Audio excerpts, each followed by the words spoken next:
Welcome everyone as you come into our Zoom group and enter our live broadcast. My name is Sherry Davis and I'm really excited to be here with all of you. As we get ready to start, I'll just give a couple moments for folks to join in with us. Again, my name is Sherry Davis. I'm so excited to kick this program off. My pronouns are they and she, and this is the People's Coalition for Safety and Freedom's teach-in, featuring stories of incarceration and the '94 crime bill. I'll give just another couple moments for folks to join us, and then we will officially kick off our program. If you're here with us, take a moment to say hi. You can use the chat feature. Tell us who you are, where you're from. We're really excited to hear from you. So welcome to the space, and we're going to kick off in just 30 seconds.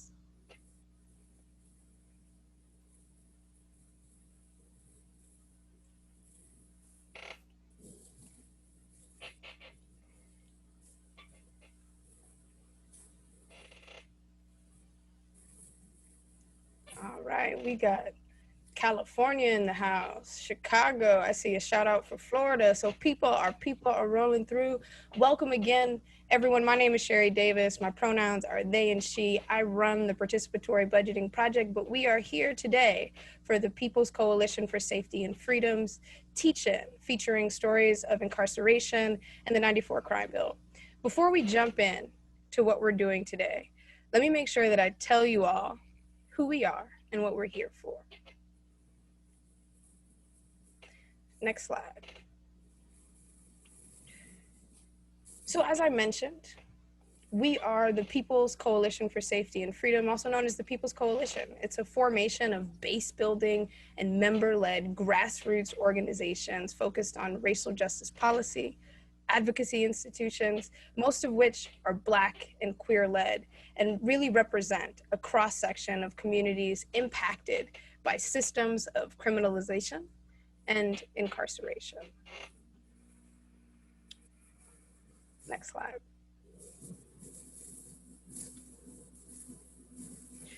And so before we continue to go, I just wanted to, again, shout out some of the members of the People's Coalition Steering Committee. These are the folks who are a part of this group that are really committed to our collective freedom and making sure that our communities can thrive. So shout out to the amazing folks that make up this awesome steering committee that allows us to do this really important work.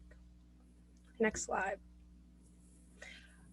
Our goal, the goal of this group really is the People's Coalition is focused on dismantling and replacing racist, harmful, and punitive policies that have fueled the crisis of criminalization and incarceration facing the United States, and really replacing those with policies and budgets that truly invest in communities and decarcerate our country. That's the goal, really, so that we can see our folks and people thrive. Next slide. And speaking of communities thriving, one way that we imagine that happening is to see our communities be able to truly shape public dollars and the resources that they create for our communities. The theory of change being those closest to the pain are going to be closest to the solutions that really serve our communities. And as we get ready to jump into our really exciting agenda, let me just review it for us all one time. So we just got through some introductions, some grounding on who we are. And shortly, we'll get some grounding on what the components of the 1994 crime bill are and ground in that kind of landscape generally.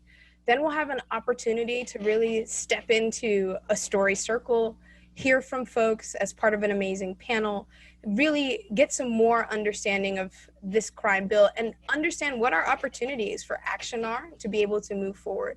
And then we'll talk about next steps. So this teach-in is one conversation in a larger series that will certainly move us all into action. So get excited for that. As we move forward, I want to invite all of you to share your story. Next slide. Many of us have been impacted by the '94 crime bill, and that bill itself has been devastatingly widespread and has had long-lasting impact on our communities. The bill itself funneled billions of dollars to state and local governments to increase the presence of police in our communities and in schools. We've seen new jails built and prisons, and those have been filled through these draconian sentencing laws. And behind these numbers are our people, mothers, brothers, and children who have been devastated by this particular bill. Our stories truly help guide this work to name our experiences, to understand our vision, and to really understand what we're building together. You're invited to lend your words and your stories about how you and your community have been impacted by the '94 crime bill. Please note, though, that we do want you to take care of yourself and only share what feels good and comfortable and safe for you in this forum. In order to share your stories, you can use our @peoples_coalition or the hashtag our safety, our freedom. And we really invite you all to get involved in the conversation and to share your story if that feels good for you. Next slide. And so this is the moment that I'm really excited for, and I want to pause for just a second to introduce all of you to our awesome and amazing graphic note taker, Claudia. And Claudia, can you tell us a little bit about what you're going to do today in terms of note taking? Thank you, Sherry. My name is Claudia Lopez. I use she, her pronouns. And as Sherry mentioned, I'm the visual note taker, visual storyteller. So the purpose of my role here is to be a deep listener of the themes and ideas and wisdom in the conversations and in the stories that are going to be shared today, in order to translate that into a visual format that can serve as an accessible documentation that can be shared more broadly, so that more people have access to what is being shared here, and also to honor the stories and the wisdom of the people that are going to share with us. One of the things that I wanted to mention is that this visual will be accessible to you and will be sent via email. We would like to encourage you to share in your social media. I know folks in this meeting will be sharing in their social media too. And so use it as a tool to advocate for what you're advocating, using the wisdom of your lived experience. And I won't take any more space. You will be getting this. You won't see me doing it so that I don't take over the space, but you will get it afterwards. So just that point of clarification. Back to you, Sherry. Claudia, I'm so excited that you're here with us and that everyone is going to have an opportunity to experience the way that you're taking notes and the unique way that you're doing it. Thank you for joining us and for doing that. And so, as we've moved through and kind of reviewed why we're here today in our agenda, I'm really excited to pass it off to Dave Pringle from Policy Link to ground us and move us through our program. Over to you, Dave. Thanks so much, Sherry. Good evening, everyone. My name is Dave Pringle. I'm a policy and campaign manager at the Center for Popular Democracy, working on the justice team, sharing this space with Policy Link and so many other amazing organizations that have come together to form this coalition to take on what we consider to be one of the most harmful pieces of legislation that's been passed in the last 20 or 30 years that impacts our people.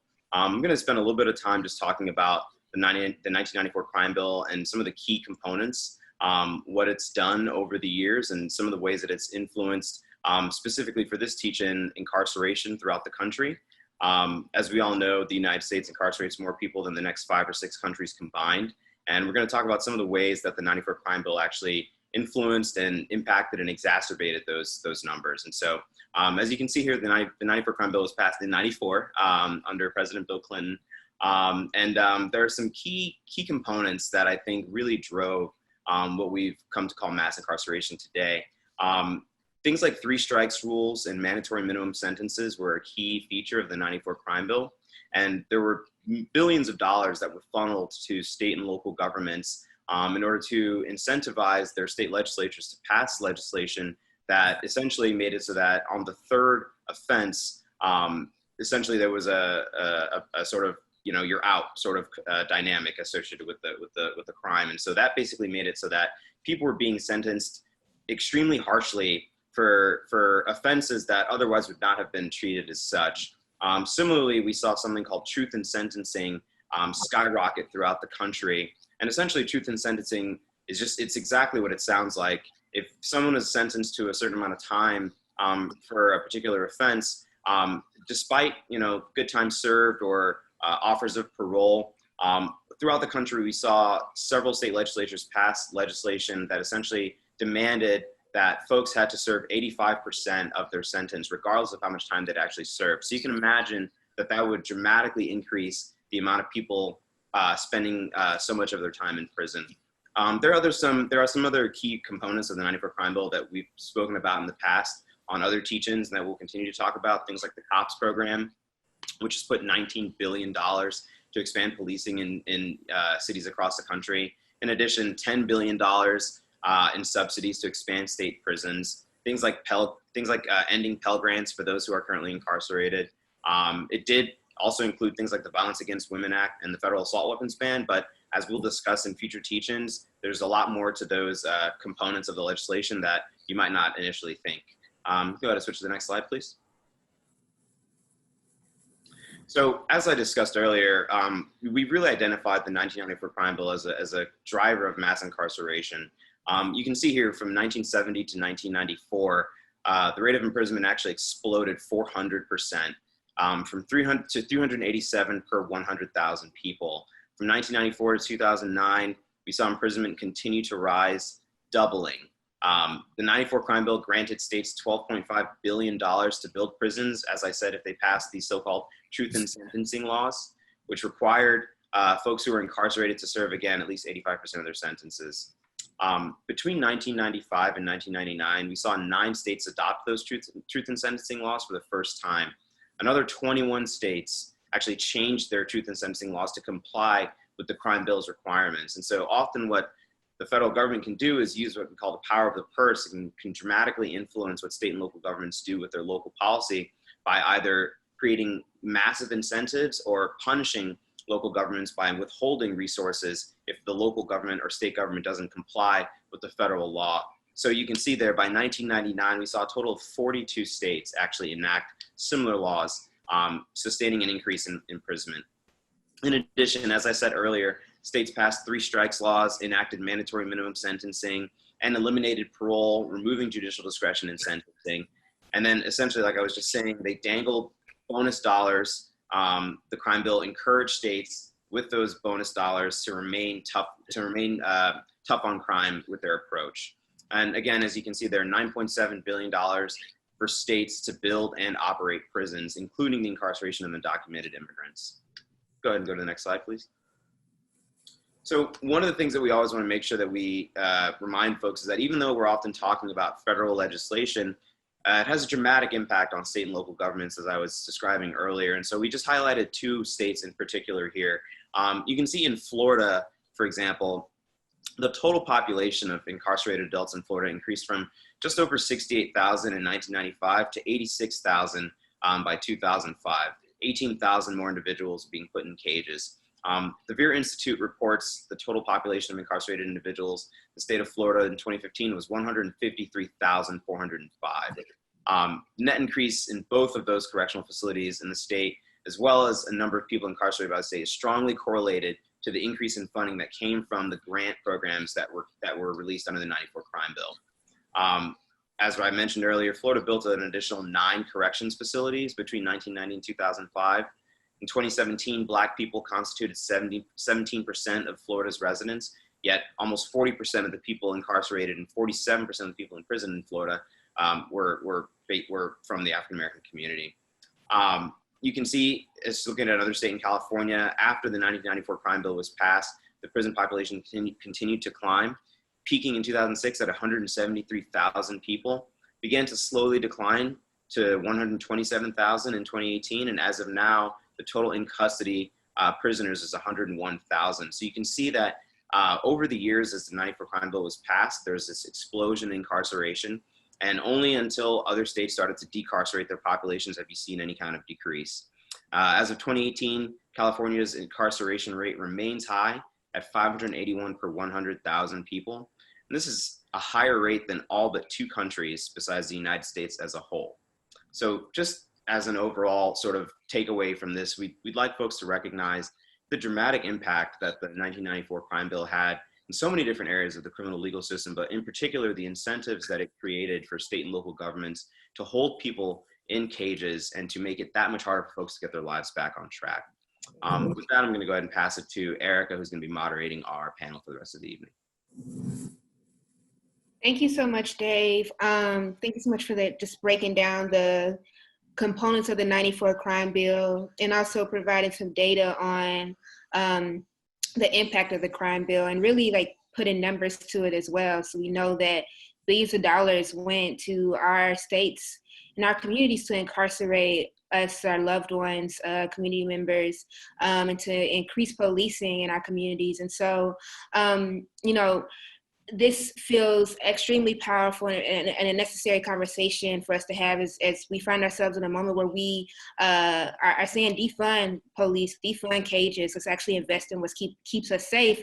And so much of the campaign is surrounded around really surfacing the stories and acknowledging the harm that the 94 crime bill has done to our community, to loved ones, to people we care about. And so I'm really grateful and honored to be able to have this conversation with advocates, organizers, people who have been directly impacted by the 94 crime bill today. And so just want to thank y'all for being open to sharing your story and really grounding us in what your vision is, and what the path forward looks like for us. And so I just want to, before we kind of get into the questions, want to start with asking our amazing panelists to really, if you could introduce yourselves. And right before I get into that, I do want to encourage folks to share your stories again, if you feel comfortable, via Twitter, social media, or you can put it in the chat box. And hashtag our safety, our freedom, as we continue to surface the impact of the 94 crime bill on ourselves and our communities. And so first I want to pass it to Nakia Manning from Black Organizing Project. If you could just tell us a little bit about yourself and the work you do. And so I'll pass it to you, Nakia. First off, I just want to say thank you all so much for creating this very necessary space to have this discussion around the impacts of policing on our communities at large. My name again is Nakia Manning. I am a proud member as well as a coordinator with the Black Organizing Project based here in Oakland, California. We were actually established back in 2009. And we are an all Black grassroots organization, member-led, multi-generational, in general, working for the racial, social, and economic justice of our folks, you know, here in the Bay Area. And so it was actually in 2011, we started our one and only campaign known as BOSS, our BOSS campaign, which stands for Better in Our School System. And just a little context about that campaign. We started that after we got word of the murder of a young Black male. His name was Raheem Brown Jr. After he was shot multiple times and murdered at the hands of the Oakland School Police Department outside of a high school. And so for our membership at that time, we were stunned. We questioned, you know, who knew that Oakland Unified School District, also known as OUSD, had its own internal school police department, right? As we began to do more research around what that really meant, we learned that not only did they invest in and employ their own internal school police department who are armed or who were armed school police officers, but they were also contracted with OPD, Oakland Police Department, actually, and that was possible through the COPS Grant Act that, you know, they were given funds to really, you know, partner with external police services. And then we also found out that there was actually a third level of law enforcement that was interacting with Black students, all students, and families, and that was the school security officers who were governed under the chief of school police. And so since 2011, in Raheem Brown's murder, we knew that we would dedicate ourselves to the fight of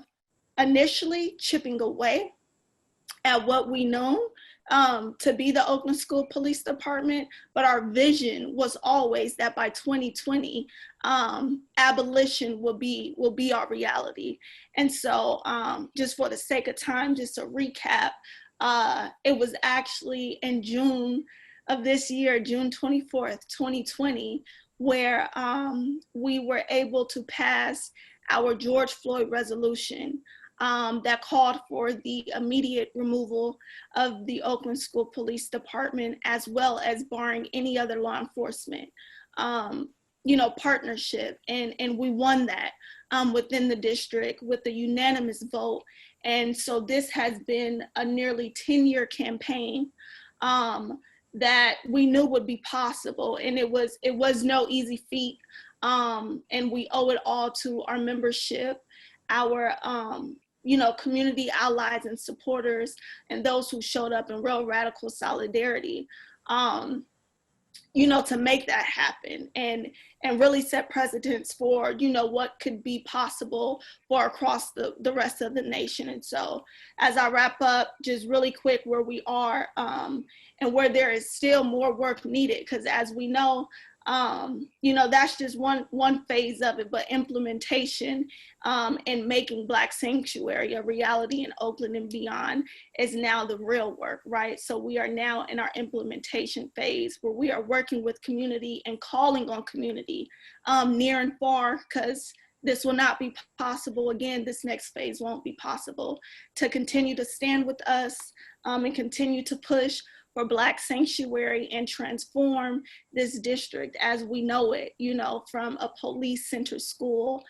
to a police-free school, and making sure that no student in Oakland and beyond will have to attend a school, with the fear of police presence. And so, to stay connected with us, you all can follow us on Black Organizing Project, at Black Organizing Project on Instagram, on Facebook, Black Org Project on Twitter. But I would love to spend more time with y'all and share the ways in which you can get engaged to continue this history, this legacy. So thank you. Thank you so much, Nakia.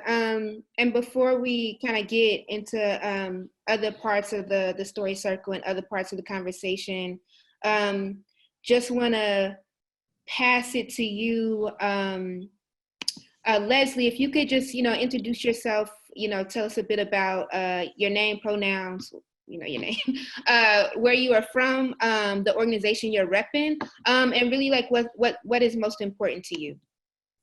Sure. Thank you for having me. My name is Leslie Creedle.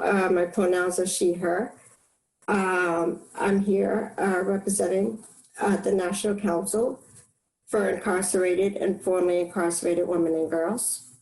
Our founder, Andrea James, could not be here tonight. But our organization was founded inside a federal prison in Danbury. And once it was created, our mission is to end the incarceration of women and girls. And for me, what is most important for me, the 94 crime bill was the catalyst, right, that began mass incarceration. It created the wave that turned into a tsunami. That engulfed our neighborhoods, separated families, traumatized our communities. And today, that water continues to rise, right? So what is most important to me right now is saving our people, saving our communities. So next, y'all, we kind of want to get into the questions. And again, thank you again for sharing this space with us. And so for our first question, would you, share your experience with policing, criminalization and/or incarceration, right? Because we know the 94 crime bill has impacted so many pieces of our lives and separated so many members of our families and communities. And so if it's cool, I'll start with you, Leslie, if you could just talk a bit about, share your experience with criminalization, policing, and/or incarceration. Sure. I was recently released from federal prison just over a year ago, right? My experience with policing, criminalization, and incarceration started in our communities, right? When we were children, right? Our Black young men, as soon as they reach man size, like teenagers, 15, 16, their bodies are grown, right? But their minds aren't. So as soon as they reach that man size, they're walking home from school, maybe a group of 5, because they live in the same neighborhood. They're targeted, right? They're targeted by police. They're thrown on police cars. They're thrown against the wall. And they're searched, and then they're labeled. They're put into a system, right, which they call a gang database. Let's just call it that. That starts a domino effect. Once that happens, they have a target on their back. They're targeted by police over and over because of that system. This is the path to incarceration. What happens is, our children who are not fully developed yet, at that age, you keep telling a kid that they're bad, that they're a gang member or they're a drug dealer because they live in a neighborhood where drugs are sold, or, they start to believe it. They start to take on this image. The police have created this narrative in our communities, right? That's what our community is about. They have set us up. They have embellished. They have exaggerated for the media. They obtain a ridiculous amount of funding and money and budgets so they can cycle our children in and out of prisons.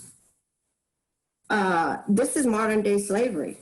That's just what it is. They make 90 grand per person a year to incarcerate us. It's big business, and they don't want to let it go. So our community needs to wake up. We can end this. We can end this by putting our own people into office, right? Putting our people up there in power, in charge, so we can challenge these policies, change these policies. Nobody's going to save us but us.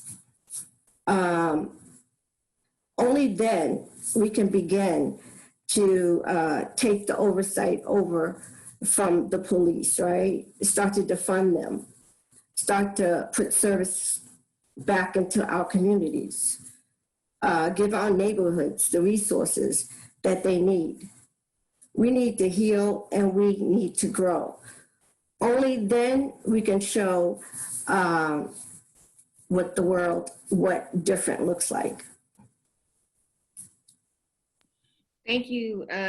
Thank you for answering that question, Leslie, and for lifting it up. Because, as you talk about young people, we know that the 94 crime bill made it possible for 13-year-olds to be tried as adults. And so I saw Nakia talk in the chat, yes, young people are impacted by the school to prison pipeline, and some of that we can trace back to the 94 crime bill. So I'll pass it to you, Nakia, to talk a bit about, if you could, just share an experience that you've seen or had with incarceration, criminalization, and surveillance and policing, policing. Absolutely. Thank you, Leslie, for sharing that and those words. I think we all know, as Black people, as brown people, as people of color, but primarily as Black people, the very close experience, whether we have been directly, if we had direct interactions with police, or if they were indirect, still the impact on, you know, the mental, the psyche, the warfare, you know, the attack against the Black body, and all of these systems rooted in anti-Blackness. A lot of our children, their first interactions are actually with police, right? There are a lot of members within our organization whose first, you know, arrest or first, you know, detainment or, you know, just interaction happen in school. Some as young as, and we see this continuing to happen today, some as young as 5 years old, right? Mm-hmm. And Leslie, to the point you brought up earlier, you know, as Black people, we are not seen as human, and that's the initial problem, right? And the illness, and therefore we are not treated as human, right? And we are seen as suspects versus students, or babies, you know. And so even in our campaign, we were always very clear that the ultimate goal was to end what we know as the school to prison pipeline that we know feeds into the overall system of mass incarceration, and being able to constantly draw the parallels between the similarity that actually the police in our communities are no different. The police in our communities murdering us, you know, and leaving us there in cold blood are no different from the police that are deployed inside of our school sites. No matter how you want to redesign them or rename them or call them mentors, right? Or all these, however they are dressed, right? Always remembering to push back against the narrative that police equals safety for us. And so again, in our organization, that is a major part of the work, constantly challenging, you know, the narrative that is fact, and actually not only divesting, you know, in police, not only starting with the very necessary reforms in the beginning of whatever path that you're in, but always making sure that abolition is the goal, and making sure that you continue to create spaces for our people, the ones who are most impacted, who are actually the experts, right? We don't ever need to search outside of ourselves, because at the end of the day, it is our everyday experience. The genetic code, right? That always makes us the experts and positions us to be equipped. And so, yeah, continuing to push that the school to prison pipeline is a very real thing, and we have to be in our schools. We have to protect and fight for our babies, and create the spaces and the reality that we know can be true. And it's only going to be us to get it done, like you said, Leslie. So. Yeah, thank you for naming that, Nakia. And like, we know that the 94 crime bill helped fuel the school to prison pipeline by like throwing money at local governments to increase police numbers. And so we're talking about making sure we meet our people's needs. And so I want to pass it to Nakia, because I know you have to go in a bit. What are the things that our folks are needing, right? That as we are, instead of policing, instead of a jail cell, instead of a prison and cell, like, what do we need? Well, you know what? I would actually always make sure and pass that question back to the communities that we are working with, right? And always remind ourselves that, again, to stay inward, to continue to invest in ourselves and our communities, again, in recognizing that we are the most impacted and therefore the experts. And we know what we need, right? We know what could work better for us. What has been identified in our community, you know, is instead of police, you know, in our schools, investments in teachers, counselors, mental health services, right? School librarians, foster youth case managers, in Oakland, actually, while the school police department was actually being like renegotiated, or even while budget cuts were happening, that 6.5 million in the school police department was not being touched. However, all of those other very necessary and required positions were all being cut, right? So it was very clear to us, who the district valued, who they said they valued. In OUSD, they like to claim themselves to be a sanctuary district, right? Where they pride themselves in protecting newcoming students, right, and families, as they should, protecting, students and families from ICE. But what we recognized was Black students were not included in that sanctuary, right? So again, always relying on the internal community to decide and define who it is and what it is they see and feel safe by, and to begin to invest in those things in people versus police criminalization, and dehumanization. Yes, thank you so much for that. And I know right before you leave, Nakia, if you could just talk a bit about what's your vision of freedom, and how we get into that vision? My personal vision of freedom, I believe Trey uplifted this in one way or another, but my personal vision of freedom will absolutely have to be the access to quality education, the access to self and community reflection, and the access to self-determination.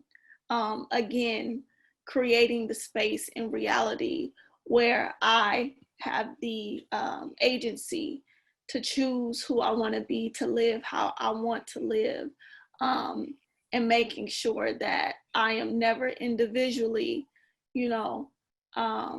going, but always, bringing my community with me, and recognizing that I am actually no one without the community and the legacy, and the people and ancestors that I come from that have made my life what it is, and put me in position today to be a part of this work and continue the work and legacy that they started. So that is my vision of freedom, ultimately.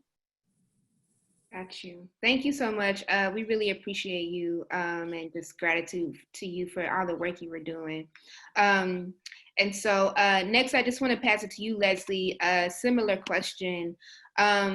What would you have needed, right, instead of criminalization and incarceration, policing? Pass it to you. Yeah, I agree with my sister Nakia over there. We have to take responsibilities for each of our own communities, right, where we live at. Only we know what our communities need. So us formerly incarcerated people, when I came home, I saw there was a movement going on. Andrea James, she has inspired leaders all over this country, right? So we have to create more leaders. She's inspired me to be a leader. We have to step up, us formerly incarcerated people, to take on the issues, because we know what the issues are, right? And keep it personal, issues that you feel strongly about, right? So something that you can attack and let somebody else attack something else. For me, it was housing. When I was in the halfway house, I saw, a lot of women coming home, and they were forced to be homeless, right? Which is ludicrous to me, because they had homes to go to. But because they were on probation or parole, they couldn't go because their families were on housing assistance or Section 8 or something like that. So and forcing them to be homeless. So right now, I created an organization, Justice for Housing. I'm working on a bill, like my sister Trey over here, fighting it, from a legal way to change those discriminatory housing policies, right? Which is another systematic strategy that they have put in place. Probation and parole, forcing folks to be homeless upon reentry. It sets them up for failure, leads them to recidivate, right? Keep filling up our prisons, right? That is the goal. I have to lift up my sister, Stacy Borden in Massachusetts. She's created Kimya's House, right? It's a diversion program where instead of incarceration, women will get the substance abuse, the mental health, working on their domestic violence, right? And then I can feed them into that housing piece, right? So it all works together, right? She has her piece, I have my piece. Like Families for Justice Healing, another agency. I work closely with Melly Hadana. We have our Participatory Defense Department. Like Kia said, we have to educate, right? Keep our people out of prisons. Participatory Defense puts that peace that keeps people out of jail. So, for me, I'd say become a leader, fight for what you believe in, right? In your community. And all of us all over the country doing this work, coming home, was inspiring for me, right? I came home angry, right? I came home mad. My daughter was killed while I was in prison, right? So I had a lot to be mad about, right? So this work has given me that purpose, right? I turn my pain into purpose. I just say we keep lifting each other up. The National Council, they're about to launch a 413B where we can support formerly incarcerated people who want to run for office or get into government. Not even former incarcerated people, just our people that look like us, right? So that's a power move. We put our people in those places, only then we could create all that change, right? Because it starts there. And until we control there, we're gonna keep fighting, So we have to start right there. And then everything would just fall into place. Thank you for naming that. You said, both of y'all, and Nikki also said so much, like we need housing, we need supportive services, we need real quality education, and we need support and care and community. And so I'll pass it to you, Leslie. What's your vision of freedom and what's the path forward look like for you? I agree with my sister Trey, right? Prisons cause harm, right? I suffered. I was traumatized losing my child in jail. We can do better, right?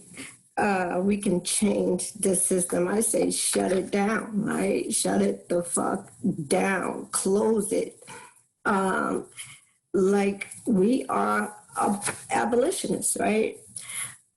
We have to take control of our own fate. Step up, do something about it.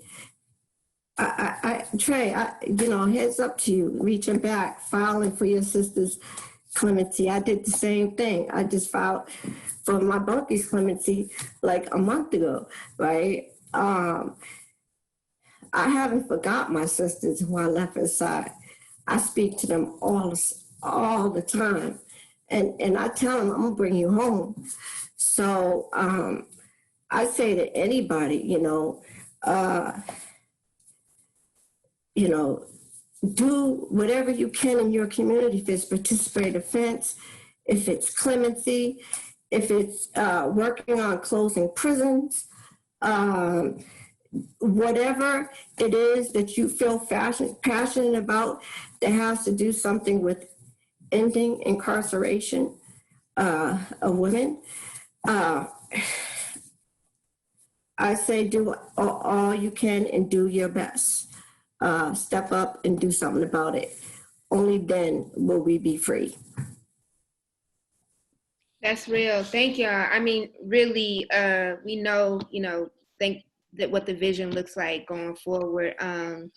And so, we're thinking about real support and compassion for our people, instead of locking them up, instead of putting us in cages, instead of policing us. We know that, the vision is abolition, right? Abolition of the prison industrial complex, and a different way to treat our people, which involves like real supportive services. And like, y'all also named like throwing down around abolition and ending incarceration, ending policing, join an organization. So National Council, you can join FedFam for Life.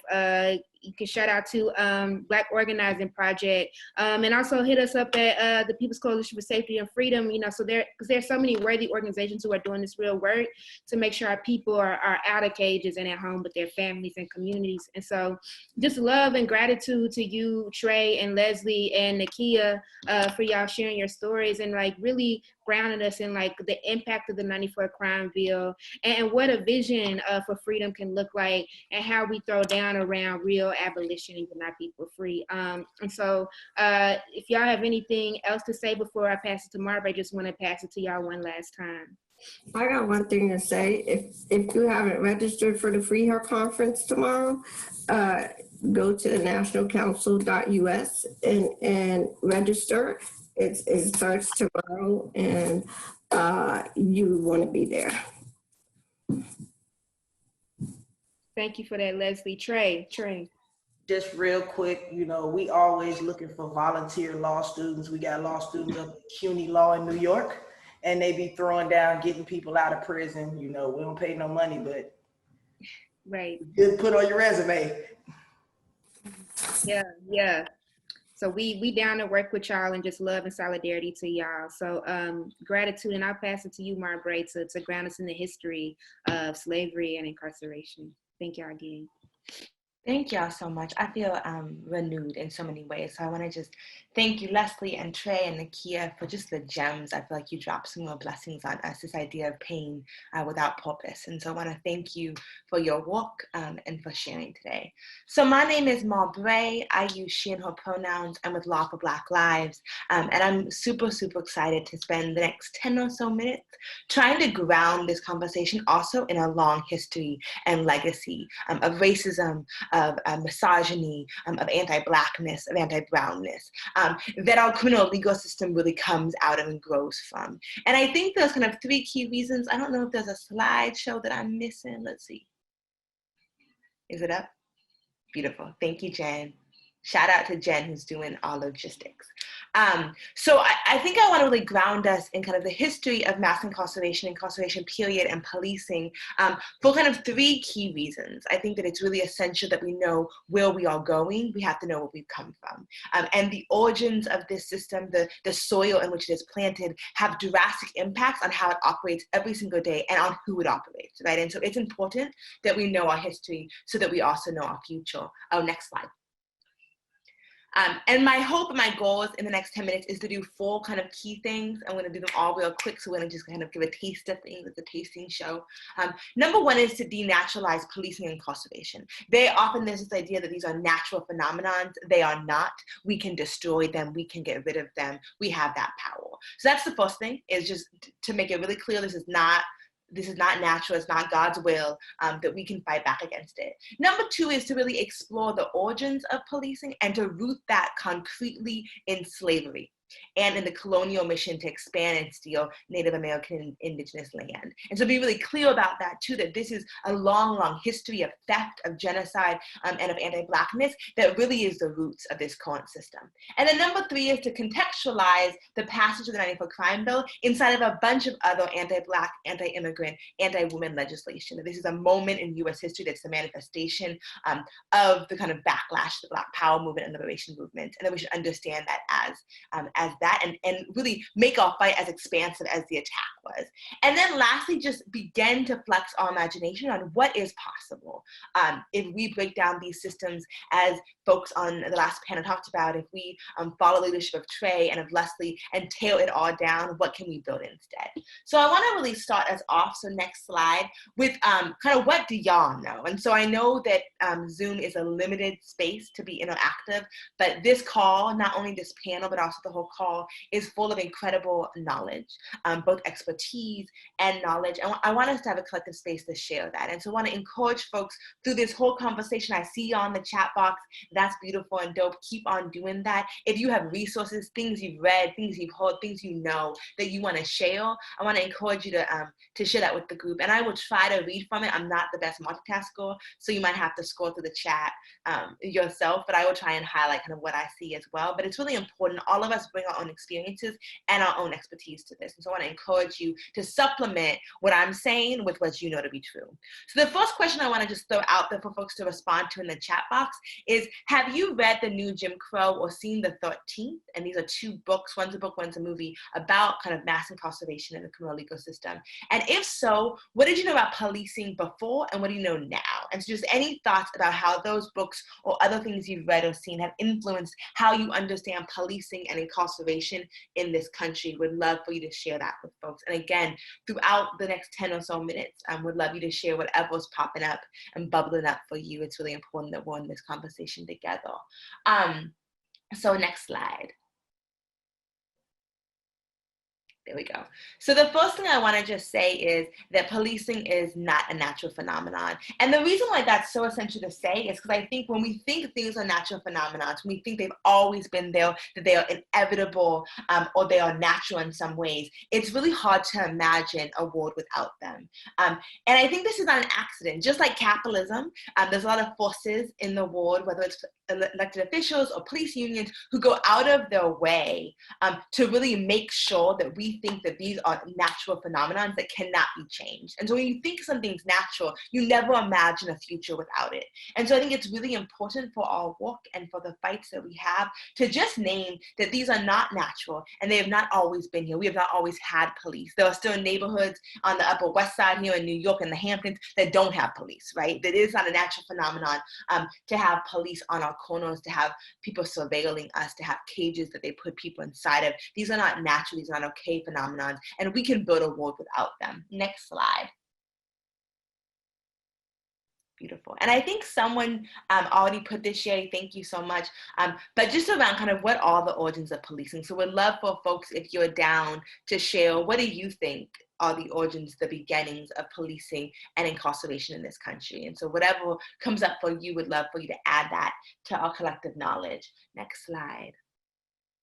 But for me, I think there's 3 things that we can really name as the beginnings of policing. And the first 2 on this slide, which are slave patrols and colonial origins, are kind of prototypes. And when I say prototypes, I mean that is the model on which all that follows was built. And so the prototype of slave patrols is the model on which modern policing was built, as well as colonial origins. And there's actually a really powerful photo here that we have of a slave patrol in the top left-hand corner, and then right under it is a stop and frisk from 10 years ago. And so we see this through line that continues through today's policing and practices and in purpose that starts with these prototypes. Next slide. So the first one, oh no, that's not supposed to be the next slide. So I'm going to just talk through this. So the first one is really slave patrols. And slave patrols were really just groups of white folks with guns who used to patrol around plantations. They would make sure, or try to make sure, that Black folks who were minding their own business, walking around, were not quote unquote slaves. They also would chase down folks who went to to seek their own freedom and tried to escape. They also punished enslaved workers for breaking the quote unquote rules of the plantation. And many times they would just stop Black folks, free or not, and harass them. And so in many ways, this is very, very similar to stop and frisk that we see here in New York, where I'm based, and across the country. And so slave patrols are really the beginning, the seeds of our policing.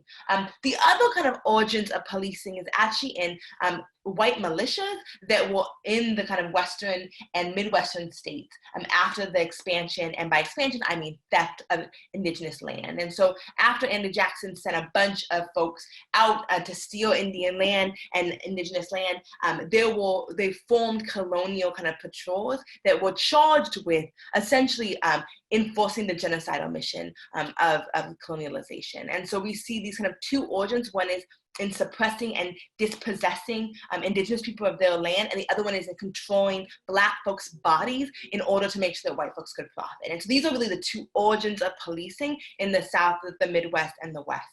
In the North, we see the beginnings of policing really in larger cities that were undergoing industrial revolutions. And the first police forces were actually created to put down union strikes. And so in the middle of kind of the beginning of industrialization, we see a lot of unionization happening. We see things pushing against child labor, against 15-hour days, against weekly wages, against minimum wages, all of these things. And in response to that, the corporations teamed up with local city governments and created police forces to actually violently suppress unionization. And so we understand the beginnings of policing are in these kind of very corrupt, oppressive goals, which is one, to control Black bodies, two, to steal indigenous land, and three, to suppress unionization, right? So those are really the beginnings of policing in this country. And so it's no wonder that we see the police continue to behave in the ways that they behave, because this is really from where they come, right?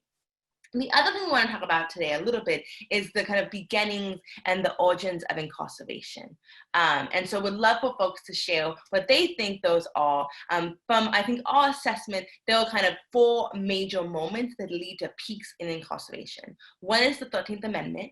Another one is Black codes and convict leasing. And then lastly, and this was touched on by Trey and others, is the war on drugs.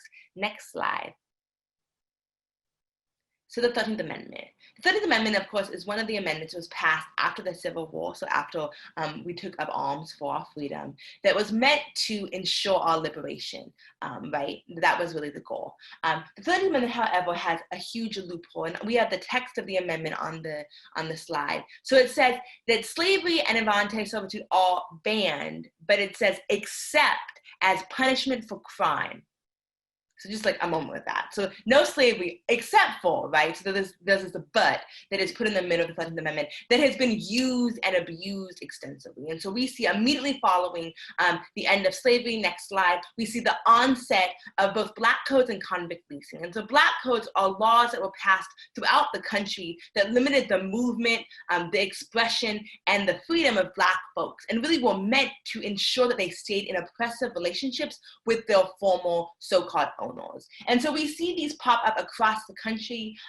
There were Black codes in Mississippi that forced folks to sign a contract every January for the next year's labor, which essentially put folks inside a convict, inside of really oppressive labor relationships and bad contracts with literally the folks who said they owned them years before because of slavery. We also saw that Black codes in Louisiana that made it illegal for any Black person to drink. Literally, if you drank in public, you could be arrested and put in jail.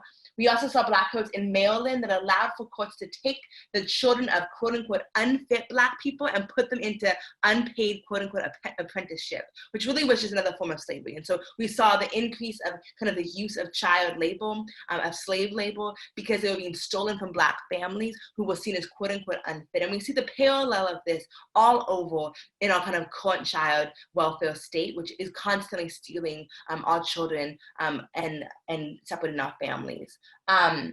There also were Black codes across the country that made the gathering of Black people in public illegal, made curfew so that Black folks couldn't be out past 8 or 10 o'clock at night. And so we see these laws that really were just meant to create reasons to criminalize Black people, whether it's their bodies, whether it's their movement, whether it's their labor. And we're meant to put Black folks back into relationship with white folks that would exploit them and oppress them. And so the Black codes were used to charge Black folks with a wide array of different offenses, and then convict leasing was used to force them into labor. And so once folks were arrested and convicted of these completely made up and false crimes, they were then forced to go back to many times the same plantations that they worked as free labor to work as prisoners. And so the state would lease, thus convict leasing, would lease Black folks back to plantation owners to work for free for the time of the sentence. And literally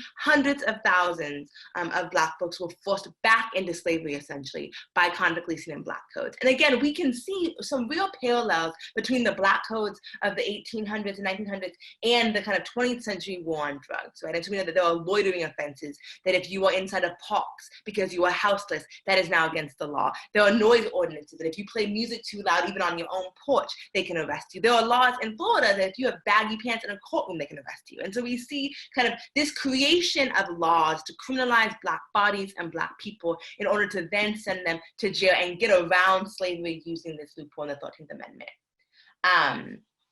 Beautiful. Next slide.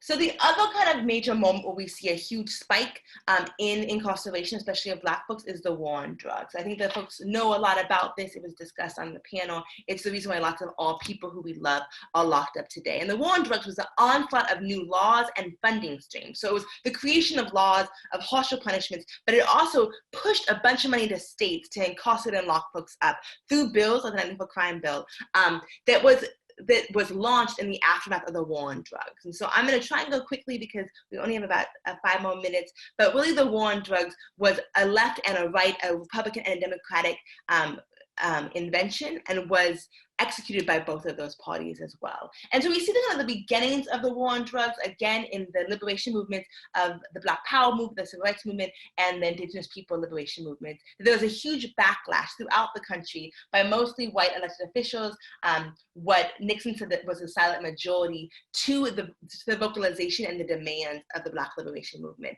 And so as early as 1950s and 60s, we see Southern and Northern and Western across the country policymakers talking about law and order. Again, we hear that in kind of the Trump campaign. And that was meant to really figure out how to criminalize protests, criminalize Black folks, criminalize the revolution that was happening across the country. And the first kind of national figure to really push this was Richard Nixon in his 1968 and then 72 election. And we know now, because one of Richard Nixon's closest kind of allies, his domestic policy advisor, made very clear to us that this was a political fight. This wasn't ethical. It wasn't actually about fear.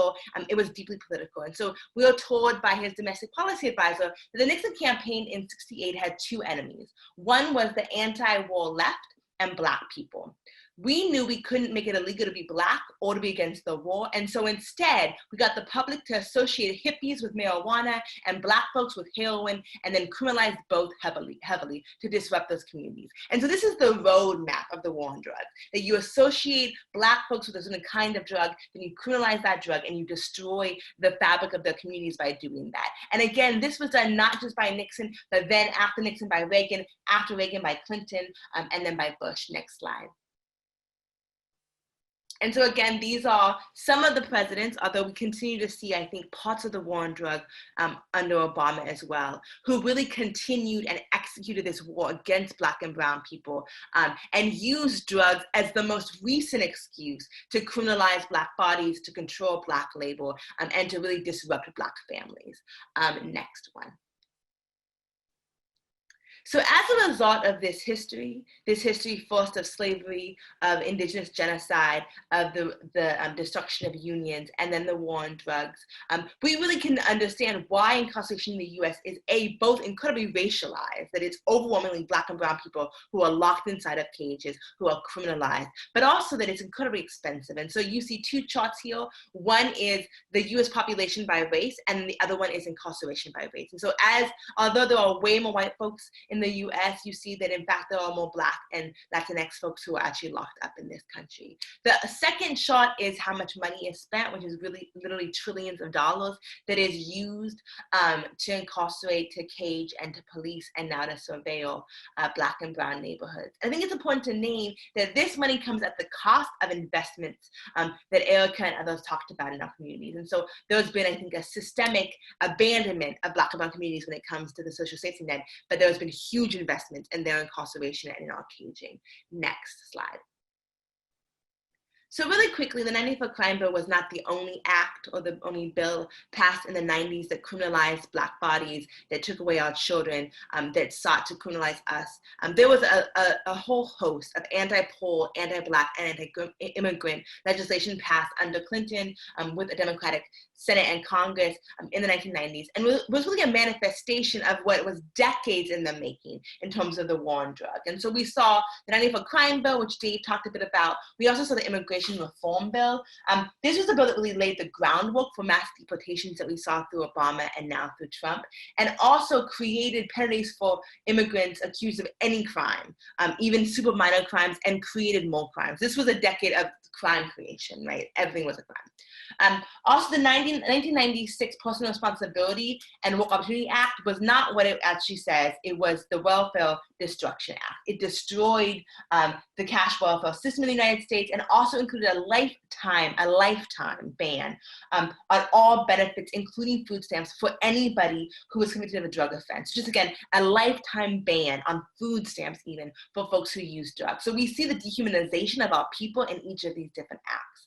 The next one was the Anti-Terrorism and Death Penalty Act, which essentially shut down the very few avenues that existed that folks like Trey used to get folks out. And so it limited habeas petitions. It really allowed folks who were locked up to have no way out of those cages. And then lastly, the Safe Adoption and Families Act, which was an act that has led to literally the taking away and the theft of tens of thousands, if not millions, of children. And so it has a provision where automatically, if you are in jail for more than 15 months or in prison, you lose permanent custody of your children.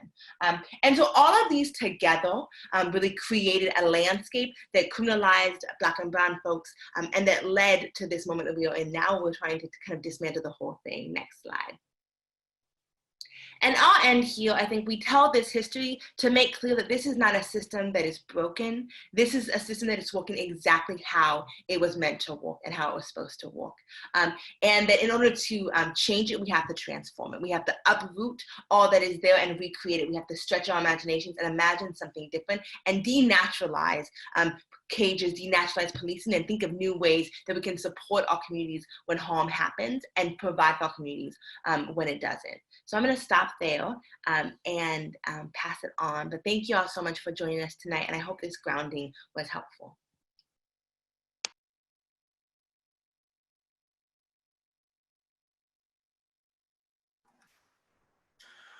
Hi, my name is Cedric Lawson. I am with the Leadership Conference on Civil and Human Rights, and I'm happy to move into the next slide that will be after that one. So moving into action steps. So I'll be very brief considering time. So what can you do to take action? You can take action by engaging your House members and senators to demand Congress no longer send federal dollars to local police departments by demanding an end to these federal programs that we've described. You can sign petitions and otherwise demand letters and identify and support candidates that have committed to curtailing federal spending on police. We're at this really amazing moment, as most of you know, related to the upswell of activism that we've seen this year and this past summer after the murder of George Floyd and also Breonna Taylor, amongst countless other individuals. So with that said, we're at this moment where we can take full advantage to the best of our ability to hold our decision makers accountable, particularly as we move into this election, as we work to dismantle these unjust systems. And I want to move into the next slide. So in terms of the BREATHE Act, this is a bill that has been formulated by a number of different community leaders and also championed by Ayanna Presley out of Massachusetts. It is a bill that moves a little bit further than what we saw after Congress worked to address what had happened in Minneapolis.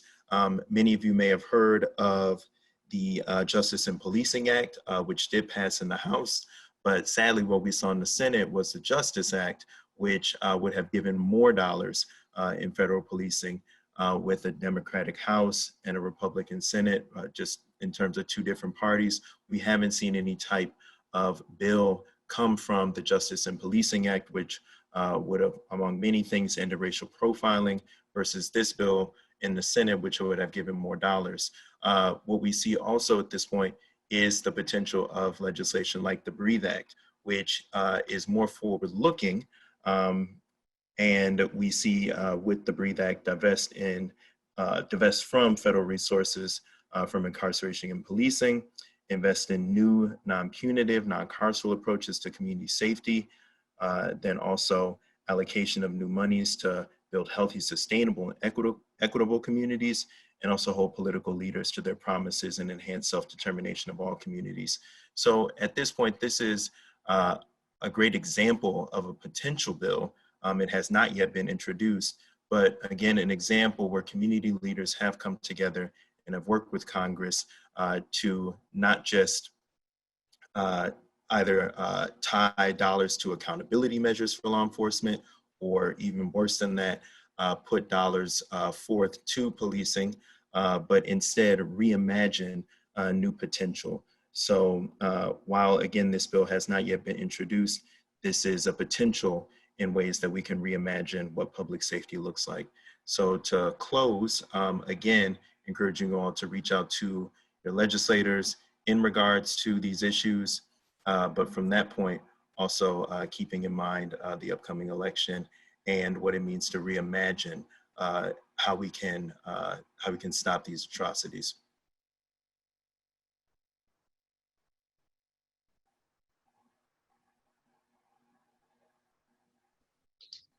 Cool. Thank you, Cedric. Peace, everybody. My name is Kamau. I use he, him pronouns.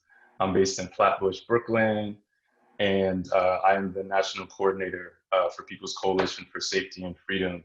So the slide that everybody has in front of them right now is a breakdown of the objectives of the People's Process, which is part of, I think, what makes our coalition really special when we talk about the imagination that we have collectively to build a different world.